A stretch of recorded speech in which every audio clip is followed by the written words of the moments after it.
Hi, this is Chris Davis for Android Community and /Gear, and today we're unboxing the Samsung Galaxy S. It's the company's latest Android smartphone, but the most interesting thing about it is that it has a huge 4-inch Super AMOLED display, just like we saw on the Samsung Wave. So let's have a look and see what you get. Inside, here's the phone itself. We'll come back to that in a moment. In terms of accessories, if we can get in this packet here, all the paperwork and a printed user guide. Underneath, the Getting Start quick guide there that talks you through the Android 2.1 OS that the Galaxy runs, and also Samsung's TouchWiz system. Then there's a pretty small AC adapter there, which charges via micro USB. A wired headset with an inline microphone and a button to answer calls. Standard USB to micro USB cable for synchronizing, for charging from your laptop, and also the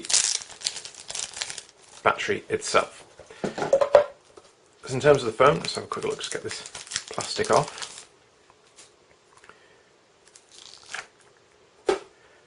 It's very slim. It's obviously quite large at the front because that's a wide VGA 4-inch display. On the back there's a 5 megapixel autofocus camera, though there isn't a flash.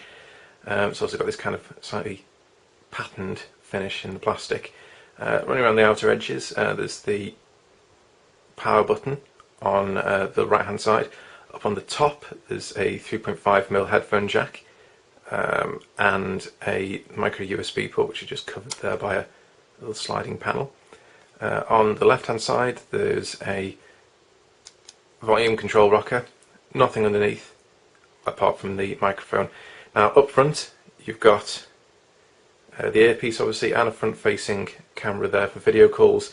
Down at the bottom there's the call menu and the back buttons, which are touch sensitive keys, and what looks like a home button there, so there's no D-pad on it. Just take off this back cover. Now this has got 8 gig of memory built in. Samsung will also do a version which has got 16 gig built in. There's also a micro SD card slot there if you want to add up to a 32 gigabyte card, and a SIM card slot there obviously, and the battery slots into here. So we'll get a SIM card in it, we'll get it turned on, and I'll have a quick run through of some of the features. So we've got a SIM card in the Samsung Galaxy S now, and as you can see, the screen's incredibly bright, incredibly detailed. We can pan through these various home screens that Samsung have set up using their TouchWiz interface, and there's plenty of empty ones to put your own widgets in. I don't know if you can see quite how good the viewing angles on this Super AMOLED display are. They're fantastic. You can still read stuff even at quite an acute angle there. Obviously there's all the usual Samsung Google apps, so move into the apps page here and you can see this Google Talk, the YouTube app, Samsung preloaded Think Free Office there. You get voice search of course from Android 2.1, and there's the usual gallery apps and layers preloaded as well. If we just move into the gallery here, I don't know what preloaded content there might be on the phone. Obviously this has just come out of the box and there's nothing, but you can obviously quickly take a photo from here. Not quite sure why it flips us around like that, but we can take a photo of something. So let's put the Nexus one down and then go back, and there obviously is our picture, and if we had any more we'd be able to scroll through those. Back to using this home button, back to the home screen. So there's obviously the regular Gmail clients, you get access to the Android market, YouTube, Write logo here, which is Write and Go, which is a text entry app. It also gives us a chance to look at what Samsung have done with the keyboard. So it's very similar to the standard Android keyboard.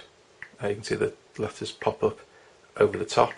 There's no auto prediction turned on there, but we can turn that on too.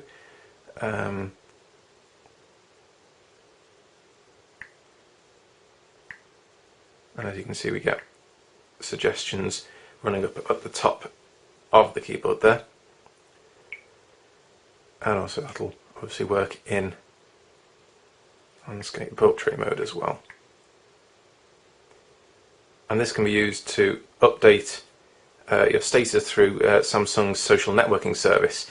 So to do that we would need to log in, and as you can see we have a choice here of Facebook, MySpace and Twitter, and that links in, if we go back into the applications, it links in with the social networking hub, which is here, and basically allows you to check all of your Facebook messages, your Twitter messages, and MySpace messages, send out new ones, reply to them, all from here.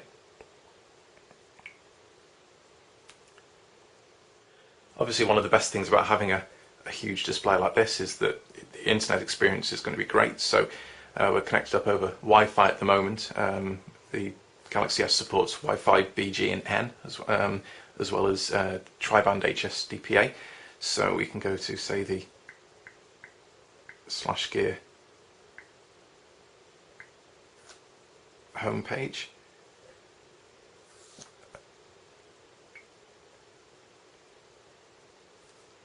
Choose the standard view, which gives us the whole desktop view. And it's rendering really quickly. This is Samsung's own 1 GHz Hummingbird processor rather than the Snapdragon we've seen on other recent Android phones from HTC, for instance. And as you can see, yeah, it supports pinch zoom, double tap to zoom in, and that's in portrait mode obviously. It flips really quickly back to landscape mode.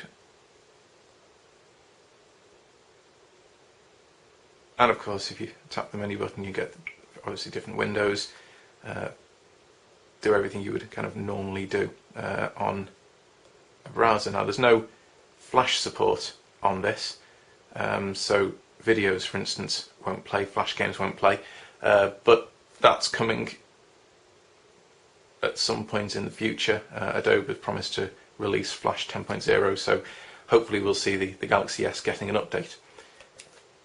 Obviously, we've got a Nexus 1 here, so we'll just have a quick look to compare the two screens. The Nexus 1 obviously uses an AMOLED display, though it's not Samsung's Super AMOLED. Both set to, well, the Nexus 1 here is set on full brightness. And the quality's pretty good. I mean, it's certainly crisper, it feels, on the Samsung than it does on the Nexus 1. And obviously you get a bigger display on the Samsung, but otherwise pretty similar handsets. Both have 5 megapixel cameras, both run on 1 GHz processors. This particular Nexus 1's running on Android 2.2 Froyo. But Samsung certainly is a strong contender and has some different features, because Bluetooth 3.0, for instance, has the front-facing video camera, which the Nexus 1 doesn't have. So we'll be putting it through its paces ahead of the full review. Thanks for watching.